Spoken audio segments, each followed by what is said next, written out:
नमस्कार। आज हम लोग क्लास 10th का जो है ह्यूमन आई जो चैप्टर पढ़ रहे हैं उसका नेक्स्ट टॉपिक पढ़ेंगे।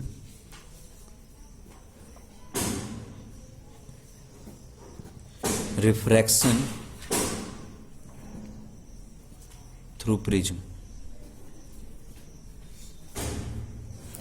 प्रिज्म से रिफ्रैक्शन कैसे होता है ना? तो आप प्रिज्म देखे हैं?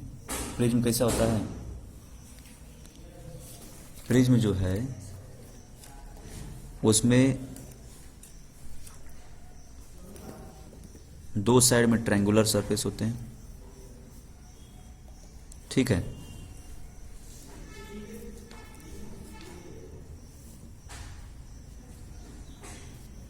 दो साइड में ट्रायंगुलर सरफेस रहेंगे और तीन साइड में रेक्टेंगुलर सरफेस रहेगा, है ना। इसका एक्सपेरिमेंट किया जाएगा।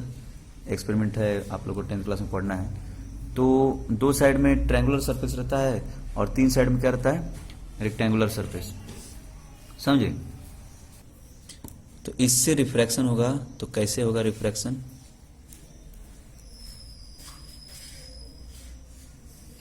जैसे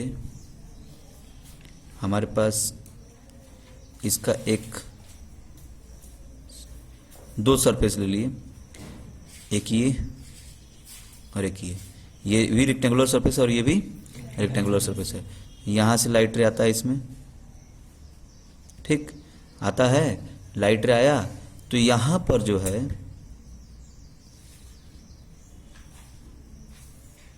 हम लोग नॉर्मल ऐसा ड्रॉ करेंगे, ठीक। इसका लाइट का ओरिजिनल पाथ कहां है? ये है ना, लाइट का ओरिजिनल पाथ ये है। अब ये क्या होता है? ये टुवर्ड्स, मतलब कि बाहर में एयर है, बाहर में क्या है? एयर। और अंदर में क्या है? अंदर में क्या है? ये किस चीज का बनता है पता है? ग्लास का बनता है। ये जो प्रिज्म है किस चीज का बनता है? ग्लास का। तो अंदर में ग्लास है, अंदर में ग्लास है, बाहर में क्या है? एयर। तो बाहर रेयरर मीडियम हुआ ना, और अंदर क्या हुआ? Denser medium. तो हम लोग क्या काम किए? ये इसका पॉइंट ऑफ इंसिडेंस हो गया, आप लोग पढ़े हैं ना। पॉइंट ऑफ इंसिडेंस जब रिफ्रैक्शन वगैरह होता है तो उसमें ये हमारा इंसिडेंट रे है और ये क्या हो गया? Point of incidence. तो उस पॉइंट ऑफ इंसिडेंस पे इस सरफेस के ऊपर एक नॉर्मल हम लोग को ड्रॉ करना पड़ेगा, तब तो रिफ्रैक्शन के बारे में हम लोग समझा पाएंगे, बता पाएंगे, है ना। क्योंकि जहां भी रिफ्लेक्शन और रिफ्रैक्शन की बात आती है तो एंगल पता करने के लिए हमको नॉर्मल ड्रॉ करना ही पड़ता है। एंगल ऑफ इंसिडेंस कौन सा है, एंगल ऑफ रिफ्रैक्शन क्या है ना। तो हमको नॉर्मल ड्रॉ करना पड़ता है। तो हमारा जो नॉर्मल है वो क्या है? ये N1 एक नॉर्मल हो गया इस सरफेस पे, है ना, ठीक। इस सरफेस पे N1 क्या हो गया? नॉर्मल, ठीक। और ये हमारा इंसिडेंट रे है, क्या ये? Incident ray, PQ incident ray है, ठीक। N1 नॉर्मल है ना, ठीक। अब इसका जो ओरिजिनल पाथ तो ये है, ठीक। इसका जो ओरिजिनल पाथ ये है। रिफ्रैक्शन में क्या होता है? अपने ओरिजिनल पाथ से डेविएट कर जाता है, अपने ओरिजिनल पाथ से डेविएट कर जाता है। अब हमारा अभी बताया था कि बाहर में एयर है और अंदर में क्या है? ग्लास है। तो बाहर में एयर है और अंदर में ग्लास है, तो क्या होगा? यहां से जो लाइट रे आएगा रेयरर से जब डेंसर में जाता है तो क्या होता है? टुवर्ड्स द नॉर्मल, ठीक। टुवर्ड्स द नॉर्मल आ जाएगा, आएगा ना। ये नॉर्मल है, इसका ओरिजिनल पाथ ये था। ओरिजिनल पाथ से झुक करके नॉर्मल की तरफ आ गया। टुवर्ड्स मतलब नॉर्मल की तरफ, है ना। आया ना भाई? नॉर्मल के साइड, जैसे नॉर्मल ये था तो नॉर्मल के साइड में आ गया, है कि नहीं, है ना। तो ये नॉर्मल था तो उसके तरफ आ गया ये। और ये हमारा है, ये है क्या? एंगल ऑफ इंसिडेंस, और ये है एंगल ऑफ रिफ्रैक्शन, ठीक। अब इसके बाद अब ये ग्लास है, ग्लास से एयर में जा रहा है तो डेंसर से रेयरर में जा रहा है ना, डेंसर से रेयरर में जा रहा है। तो यहाँ पे भी हम लोग क्या करेंगे? ये भी एक तरह से पॉइंट ऑफ इंसिडेंस हो जाएगा, है कि नहीं। इस सरफेस के लिए पॉइंट ऑफ इंसिडेंस ये हो जाएगा। अब इस सरफेस में हम लोग क्या करेंगे? नॉर्मल ड्रॉ करेंगे, है कि नहीं। नॉर्मल ड्रॉ कर लिए, तो अब ये क्या होगा, ये N2 है नॉर्मल, ठीक है, N2 नॉर्मल है। अब यहाँ पे क्या होगा, इसका ओरिजिनल पाथ तो ये है ना, ओरिजिनल पाथ ये इस वाले लाइट का। अब ये क्या होगा, डेंसर से जब रेयर में जाता है तो फिर क्या होता है, अवे फ्रॉम नॉर्मल, नॉर्मल से दूर जाता है, उसका जो ओरिजिनल पाथ है ना उससे क्या होगा, दूर चला जाएगा, मतलब नॉर्मल से दूर चला जाएगा, ठीक है। तो P Q R और ये S, जो RS हो गया वो हो गया इमर्जेंट रे, RS क्या हो गया, इमर्जेंट रे। PQ हो गया हमारा इंसिडेंट रे, और QR हो गया रिफ्रैक्टेड रे, और RS क्या हो गया, इमर्जेंट रे, है कि नहीं, बात समझे।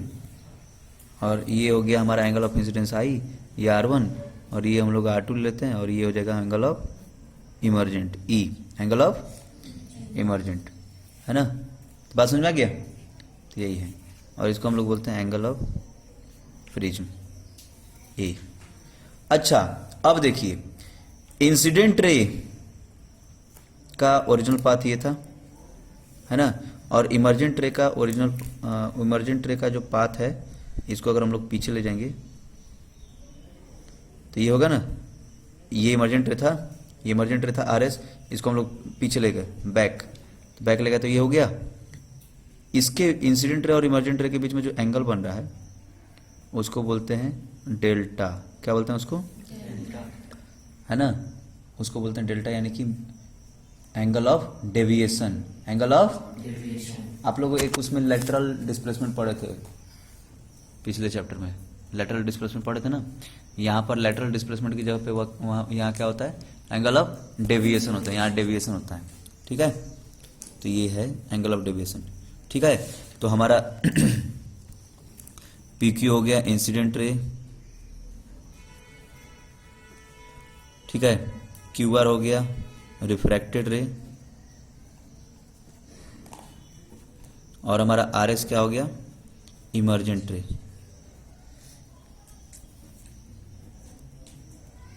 समझे। और एंगल PQN1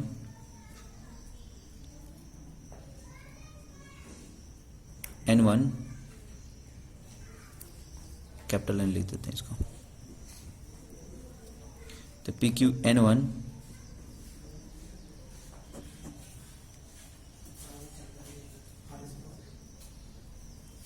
PQN1 जो है वो क्या हो गया, I, जो कि एंगल ऑफ इंसिडेंस है, एंगल ऑफ इंसिडेंस, और एंगल SRN2 ये है E, जो कि एंगल ऑफ इमर्जेंट है, इमर्जेंस, ठीक। और आप यहाँ लिख सकते हैं N1 हमारा नॉर्मल, और N1 एंड N2 नॉर्मल है ना, अलग अलग सरफेस पे। और फिर उसके बाद आपका एंगल, इसका नाम RQ, इसको हम लोग कुछ दे देते हैं, M दे देते हैं, RQM जो है वो R1 है, यानी कि angle of refraction, angle of, समझे। अच्छा, अभी हम लोग जो ये जो एंगल डेल्टा है ये क्या है, angle of deviation, angle of, हाँ, डेल्टा को हम लोग डिफाइन कर सकते हैं angle between incident ray and emergent रे, ठीक है, समझ में आ गया। तो इसको आप लोग नोट कर सकते हैं। अब अगला है डिस्पर्सन। तो डिस्पर्सन में क्या होता है, dispersion of white light by glass prism, white light का ग्लास प्रिज्म से डिस्पर्सन। जब भी कभी, आप लोग बचपन में भी इसके बारे में पढ़े होंगे, है ना, तो इस साल क्या नया चीज है देख लेते हैं। आप देखे होंगे कि when a white light enters any prism then it disperse split into its components, है ना। वो अपने कंपोनेंट्स में स्प्लिट हो जाता है। ठीक है ना। ये जो 7 कंपोनेंट्स में स्प्लिट हो रहा है, ठीक है, इसको बोलते हैं डिस्पर्सन। क्या बोलते हैं इसको? हाँ, ये डिस्पर्सन ऑफ लाइट है। इसमें देखिए बुक में ये दिख रहा है ना ये, ठीक है। यहाँ से लाइट, वाइट लाइट एंटर किया और इसमें 7 कंपोनेंट्स में स्प्लिट हो गया। इसका कारण क्या है? क्या कारण है जानते हैं क्या होता है? वाइट लाइट जो है कॉम्बिनेशन ऑफ ये 7 कलर्स है ना। वाइट लाइट जो है ये 7 कलर का कॉम्बिनेशन है। इसका डिस्कवरी किए थे न्यूटन, है ना। वो एक डिस्क बनाए, डिस्क बना करके उसमें देखे, उसमें 7 कंपोनेंट्स को अलग अलग कलर कर दिए। ऐसे गोल डिस्क बनाए और गोल डिस्क बना करके फिर 7 कंपोनेंट्स को ऐसे ऐसा आप घर पे बना सकते हैं। इसको पेपर लीजिए, ठीक है, पेपर लेकर के उसमें ऐसा गोला बना दीजिए और बना करके उसको 7 पार्ट में डिवाइड कर दीजिए। 7 पार्ट में डिवाइड करने के बाद 7 अलग अलग कलर कर दीजिए। कौन सा? विबग्योर। विबग्योर पता है ना, violet, indigo, blue, green, yellow, orange और रेड। तो ऐसा कंपोनेंट्स में उसको डिवाइड कर दीजिए और मतलब कि कलर कर दीजिए और यहाँ पर आप बीच में कुछ लगा दीजिए, मोटर में इसको फिक्स कर दीजिए और मोटर को चालू करिए, या फिर आप अपने से भी घुमाएंगे ना, पेन में लगा करके खूब तेजी में घुमाएंगे तो जब घूमेगा, ठीक है, तो घूमेगा तो वाइट दिखेगा। खूब तेज जब घूमेगा ना तो लगेगा नहीं कि अलग अलग कलर है, सारा कलर मिल करके वाइट हो जाएगा। जहाँ सारे कलर्स मिल जाते हैं ना तो वो वाइट होता है ना। जहाँ पे कोई कलर नहीं है तो वहाँ पे ब्लैक होता है। जहाँ कोई कलर नहीं होता है तो वहाँ पे क्या होता है? ब्लैक। और जहाँ सारे कलर्स मिलकर एक हो गए तो वो क्या हो जाता है? वाइट। समझे? तो यही है। तो इसका डिस्कवरी किए थे कौन? न्यूटन। और इसके 7 कंपोनेंट्स कौन कौन से हैं? विबग्योर, ठीक है, विबग्योर यानी कि नीचे से ये जो 7 कंपोनेंट्स है ना, ये विबग्योर नीचे से हैं, ठीक है, बात समझे। तो वी से होता है वायलेट, और आई से इंडिगो, और बी से ब्लू, जी से ग्रीन, और ये येलो, ऑरेंज और रेड। बात समझे। इसका कारण क्या है? इसका कारण हम आपको बताए नहीं अभी। देखिए, ये जितने भी अलग अलग कंपोनेंट्स हैं, इन सब का वेवलेंथ डिफरेंट है, इन सब का फ्रीक्वेंसी डिफरेंट है। फ्रीक्वेंसी और जब वेवलेंथ अलग अलग रहता है, जब मतलब फ्रीक्वेंसी अलग है और वेवलेंथ अलग है, इसके कारण इसका स्पीड भी अलग अलग हो जाता है। सारे कंपोनेंट्स का स्पीड भी अलग अलग हो जाएगा। और अलग अलग स्पीड वाले अगर उसमें एंटर करेंगे लाइट, तो उसके कारण जो है उसका बेंड मतलब कि इसमें जो बेंडिंग है अलग अलग होगा ना, है कि नहीं। हमको व्हाइट लाइट में नहीं पता चल रहा है कि भाई व्हाइट लाइट, क्योंकि व्हाइट लाइट तो व्हाइट की तरफ एक सिंगल दिख रहा है, लेकिन अलग अलग कंपोनेंट्स का स्पीड और मतलब कि क्या बोलते हैं, वेवलेंथ और फ्रीक्वेंसी अलग अलग है। इसके कारण जो है स्पीड भी उसका अलग हो जाएगा। अगर अलग हो गया, स्पीड जब अलग अलग हो गया, तो उसके कारण जो है कोई कम स्पीड वाला है तो वो कम स्पीड वाला कम बेंड हो रहा है, और जो ज़्यादा स्पीड वाला है वो ज़्यादा बेंड हो रहा है कि नहीं। ठीक है। सबसे ज़्यादा जो फ्रीक्वेंसी है वो होता है इसका वायलेट का। वायलेट का फ्रीक्वेंसी सबसे ज़्यादा होता है, इस कारण से वो सबसे ज़्यादा नीचे बेंड हुआ है। देख रहे हैं ना, लाइट का सबसे नीचे बेंड हुआ है कौन सा? वायलेट। और सबसे कम फ्रीक्वेंसी किसका होता है? रेड का, है ना। तो वायलेट का फ्रीक्वेंसी सबसे ज़्यादा होता है, इसका फ्रीक्वेंसी जो है हाई होता है, मतलब सबसे हाईएस्ट रहेगा इन सब में, इस सातों कलर में। और रेड का फ्रीक्वेंसी सबसे कम होगा, लोवेस्ट होगा इन सातों में। ठीक है, बात समझे। और वेवलेंथ उसका उल्टा हो जाता है। वायलेट का वेवलेंथ ये होता है शॉर्टेस्ट, और रेड का वेवलेंथ लॉन्गेस्ट। रेड जो है, रेड का वेवलेंथ बहुत ज़्यादा होता है, इस कारण से आप लोग कभी देखेंगे कि सुबह सुबह भोर में जब सूर्य उदय होता है तो लाल दिखता है। क्यों? रेड क्यों दिखता है? क्योंकि सनलाइट से जितने भी कंपोनेंट्स आ रहे हैं, इन सातों कलर में से सिर्फ और सिर्फ रेड कलर का वेवलेंथ इतना होता है कि वो हमारे आंखों तक पहुंच पाता है। देखिए अब हम आपको बताते हैं, एटमॉस्फेरिक फिनोमेनन में इसको पढ़ना है अगले पार्ट में। अच्छा, उसके पहले हम थोड़ा सा एक चीज बताते हैं। ये देखिए, ये recombination of spectrum of white light है। रिकॉम्बिनेशन का मतलब क्या है? जैसे यहां से व्हाइट लाइट एंटर किया है ना, और अगर प्रिज्म से वो डिस्पर्स हो गया, प्रिज्म से उसका डिस्पर्सन हो गया है ना, ऊपर रेड है नीचे वायलेट है, दिख रहा है ना। डिस्पर्सन होने के बाद उस लाइट को, जो डिस्पर्स्ड लाइट है, उसको अगर हम लोग एक दूसरे प्रिज्म में अगर उसको भेजते हैं, उन लाइट को अगर दूसरे प्रिज्म में भेजते हैं और दूसरा वाला प्रिज्म को उल्टा कर दिया जाए, क्या कर दिया जाए? उल्टा कर दिया जाए, तो दूसरे प्रिज्म में जब जाएगा ना तो वहां से फिर वो रिकम्बाइन होकर के व्हाइट लाइट निकलेगा। ठीक है ना। रिकम्बाइन क्यों होता है? एंगल के कारण। ठीक है, अलग अलग एंगल से जो आया, देखिए रिकॉम्बिनेशन का हम आपको एक डायग्राम बताते हैं। इसका जो लाइट जो एंटर कर रहा है, जैसे ये लाइट एंटर किया, ये 7 कंपोनेंट्स में हो गया, मतलब बीच में और भी कंपोनेंट्स हैं, ये है रेड और ये है वायलेट।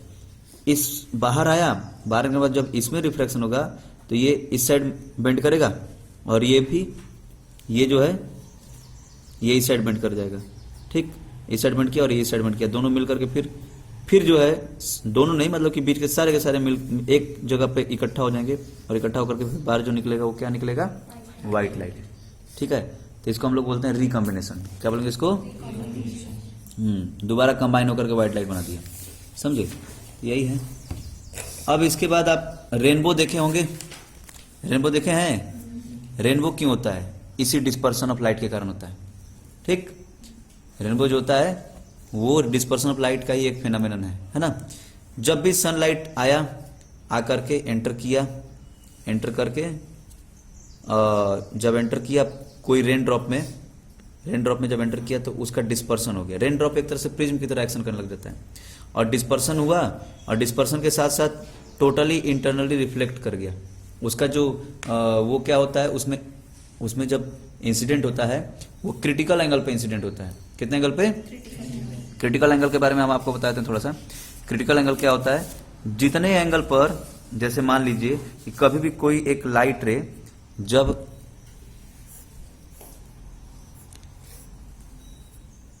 डेंसर से जब रेयरर में जाता है, इधर एक बना देते हैं, जब वो डेंसर से रेयरर में जाता है, ठीक है, जैसे ये डेंसर है, मान लीजिए इधर वाटर है और ये एयर है, ठीक है, तो डेंसर से जब रेयरर में जाता है तो अवे फ्रॉम नॉर्मल जाता है ना। ठीक, अवे फ्रॉम नॉर्मल चला गया। इसका एंगल अगर हम लोग बढ़ाते गए, बढ़ाते बढ़ाते अगर यहाँ तक लाए तो एक ऐसे समय आएगा कि मतलब कि अवे फ्रॉम नॉर्मल होते होते वो क्या हो जाएगा? इस नॉर्मल के परपेंडिकुलर हो जाएगा। उस एंगल को बोलते हैं क्रिटिकल एंगल, IC।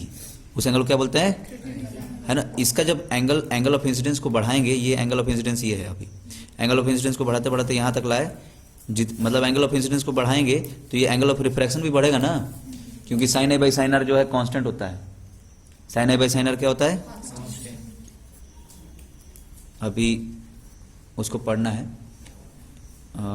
ट्रिग्नोमेट्री में, साइन कंपोनेंट और इसका सारा सब कुछ, साइन वाइन। तो sine A by sine R is equal to constant होता है ना। ये था ना स्नेल्स लॉ यही था। तो sine A by sine R is equal to constant होता है, तो I बढ़ेगा तो फिर R भी बढ़ेगा, R बढ़ेगा, फिर बढ़ते बढ़ते जब हम I को हम एक ऐसा पोजीशन पे लाए कि R बढ़ करके 90 डिग्री हो गया। R कितना हो गया? ठीक है, R जब 90 डिग्री हो गया तो उस I को हम लोग बोलते हैं IC। क्या बोलेंगे उसको? IC यानी कि क्रिटिकल एंगल। IC मतलब क्रिटिकल एंगल। बात समझ में आ रहा है? तो ये तो जिसपे कि R जो है 90 डिग्री हो जाता है। समझ में आ रहा है ना। तो रेन ड्रॉप में क्या होता है? जैसे रेन ड्रॉप में लाइट एंटर किया, सनलाइट एंटर किया, तो सनलाइट एंटर करके उसमें जो है रिफ्रैक्शन भी हुआ, डिस्पर्सन भी हुआ। अब इसमें जब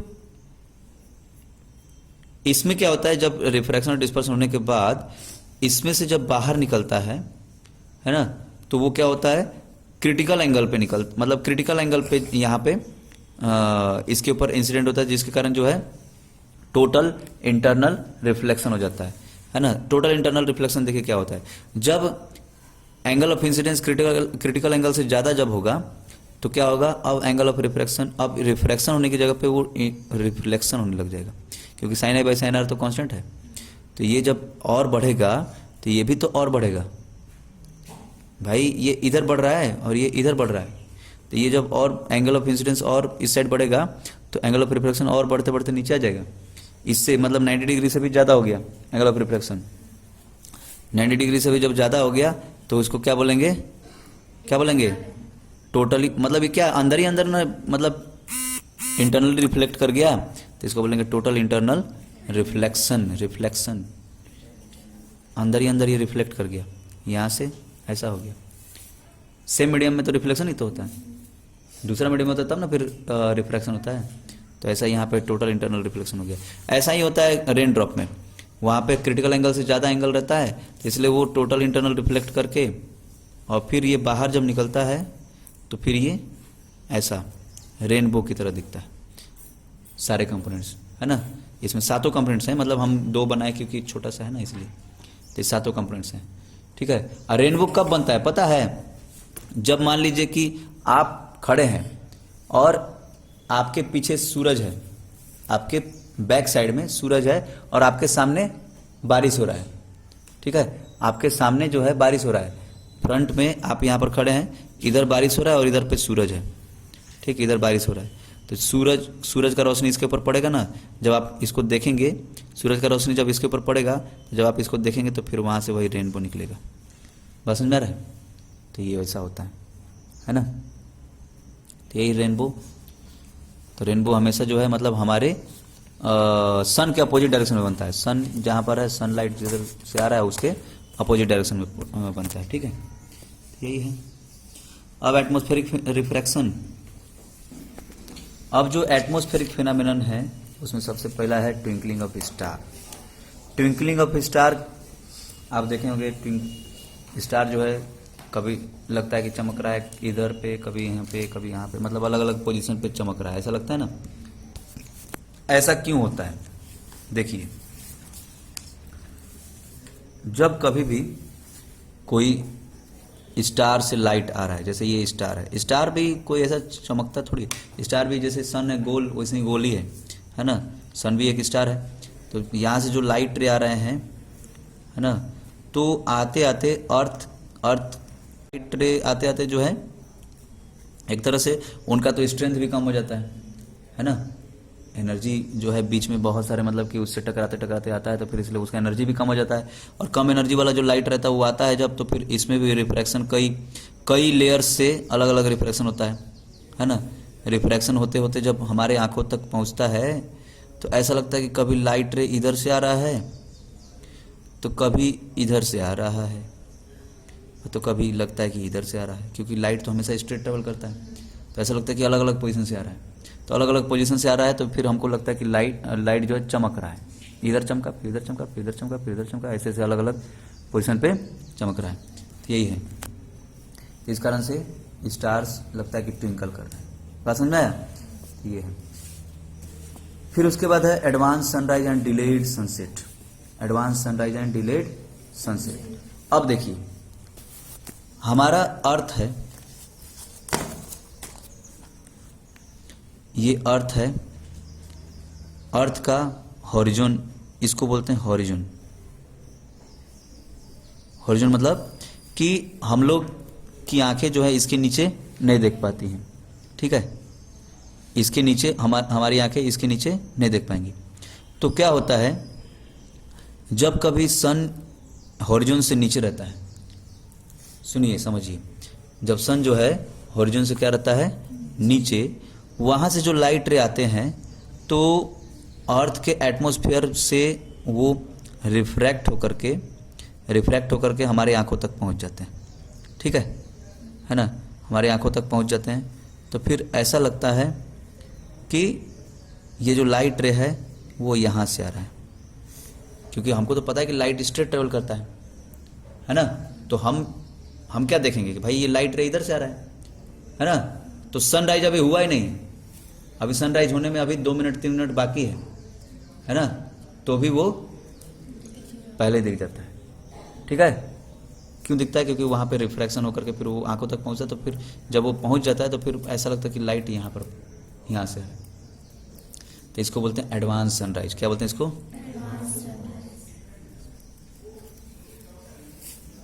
बात समझे? और डिलेड सनसेट, डिलेड सनसेट में भी वही चीज़ है। सनसेट हो चुका है, सनसेट हो चुका है, सन जो है हॉरिजॉन के नीचे आ गया है, लेकिन फिर भी यहाँ से जो लाइट रे आ रहा है तो ऐसा लगता है कि रिफ्रैक्ट होकर के भी यहाँ तक पहुँचे, तो फिर ऐसा लगता है कि वो सन अभी हॉरिजॉन के ऊपर है लेकिन वो हॉरिजॉन के नीचे रहता है। तो डिलेड सनसेट यानी कि सनसेट होने के बाद भी सनलाइट दिखता है, सन दिखता है ना। तो इसको बोलते हैं डिलेड सनसेट और एडवांस सनराइज। बात समझा गया? अब हम लोग पढ़ेंगे scattering of light. Scattering of light का मतलब क्या होता है? लाइट स्कैटरिंग का मतलब क्या हुआ? लाइट जो है बिखर गया, लाइट का बिखरना, है ना। जब भी कभी लाइट के पाथ में कोई भी एक पार्टिकल अगर आ जाएगा, कोई सा भी पार्टिकल आएगा, तो वो पार्टिकल क्या करेगा? लाइट को बिखेर देगा, है ना। जैसे ये लाइट के पाथ में कोई एक पार्टिकल आया, ऑब्स्टिकल आया, तो लाइट को क्या करेगा? ये बिखेर देगा, इधर उधर बिखरा देगा। बात समझे? ठीक है, इसी को बोलते हैं स्कैटरिंग ऑफ लाइट, है ना। ठीक है ना। तो ये स्कैटरिंग ऑफ लाइट है। बात समझ में आया? तो जब भी कभी ऐसे मतलब इसका इफेक्ट आपको देखने को मिलेगा, एक टिंडल इफेक्ट। टिंडल इफेक्ट जानते हैं? 9th क्लास में पढ़ाया गया था। जैसे लाइट किसी भी कोलाइडल मीडियम से मतलब जैसे एक कोलाइडल मीडियम है, मान लीजिए, ठीक है, एक कोलाइड है, कोई सा भी कोलाइड है, और उसमें हम लोग लाइट पास करवा रहे हैं, या कोलाइड या फिर सस्पेंशन है, उसमें हम लोग लाइट पास करवा रहे हैं। एक ग्लास लिए, उसमें ग्लास में हम लोग क्या किए? मिट्टी और पानी को घोल दिए, मिट्टी और पानी को घोल दिए।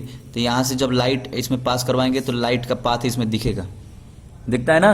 टॉर्च जलाएंगे तो टॉर्च दिखेगा, उसमें लाइट कहाँ कहाँ जा रहा है ना। ठीक, लेकिन अगर वही ट्रू सॉल्यूशन रहेगा तो उसमें लाइट का पाथ नहीं दिखेगा।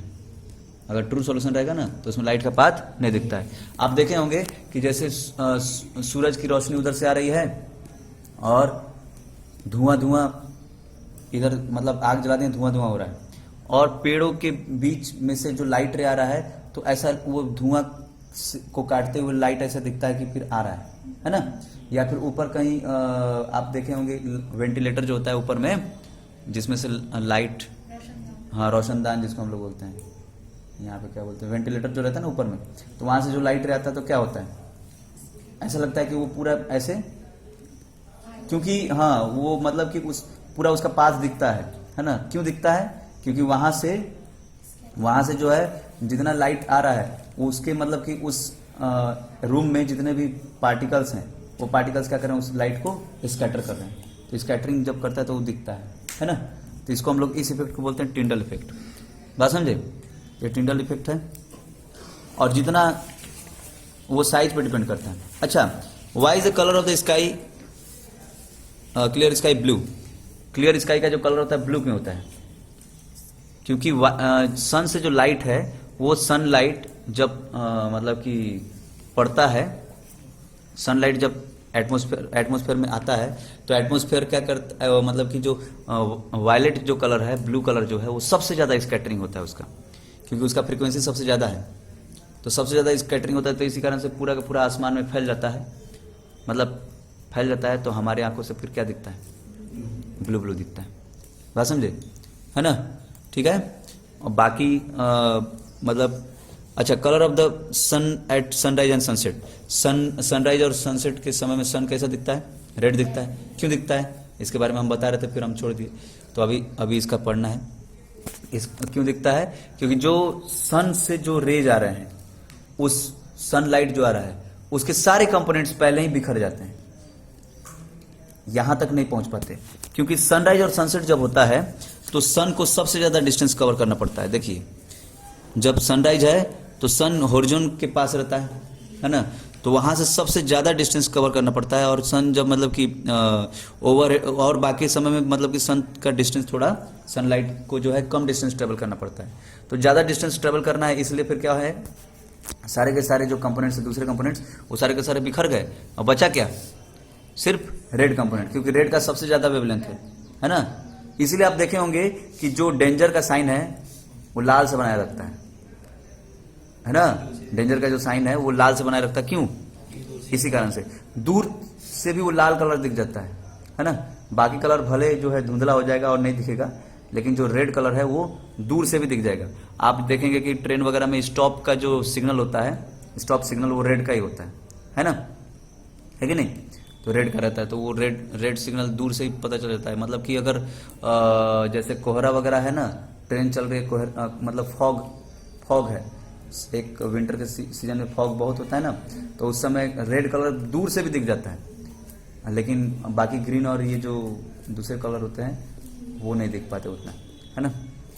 तो इसीलिए यही है। ये आपका चैप्टर हो गया कंप्लीट। इसके क्वेश्चन आंसर हम लोग नेक्स्ट क्लास में देखेंगे। ओके, थैंक यू, नमस्कार।